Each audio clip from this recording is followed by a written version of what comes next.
It's been 6 weeks since Israel blockaded Gaza, and this is all Rehab Achras has left for her family of 13 to eat. She and many others live in this camp of plastic sheets in Khan Yunis. The bombs haven't killed them, but hunger will, she says. If Israel doesn't open the checkpoints it has sealed off since the start of March. We have survived the war and we've survived the airstrikes as we wake up and go to sleep.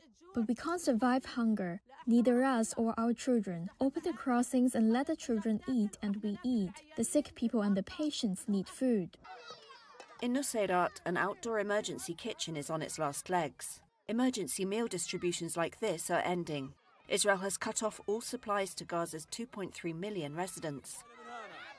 Food stockpiled during a ceasefire at the start of the year has all but run out. Aid agencies who supply the emergency meals say they will have to stop them within days unless they can bring in more food. Nima Fadjallah says she treks through the war zone every day, leaving at 6 a.m. in the hope of a plate of rice for her children. The World Food Programme used to provide bread to 25 bakeries across the Gaza Strip.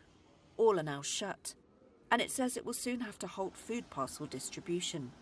Juliet Tuma of the UN's UNRWA agency. All basic supplies are running out.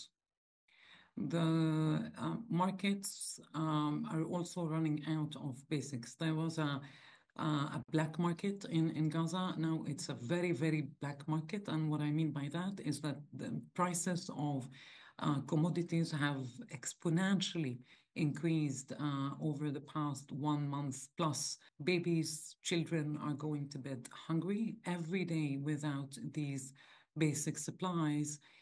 Gaza inches closer towards very, very deep hunger.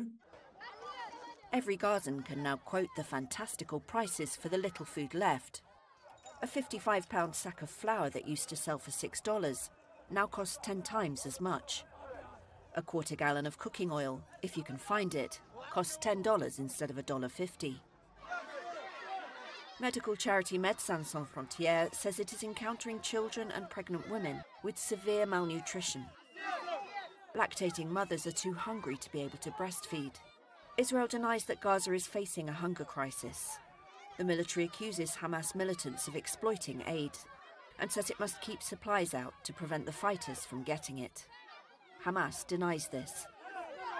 Back in Khan Yunis, Achras says she believes Israeli Prime Minister Benjamin Netanyahu means to kill them. We are being humiliated. He wants to kill us slowly and we'll die slowly.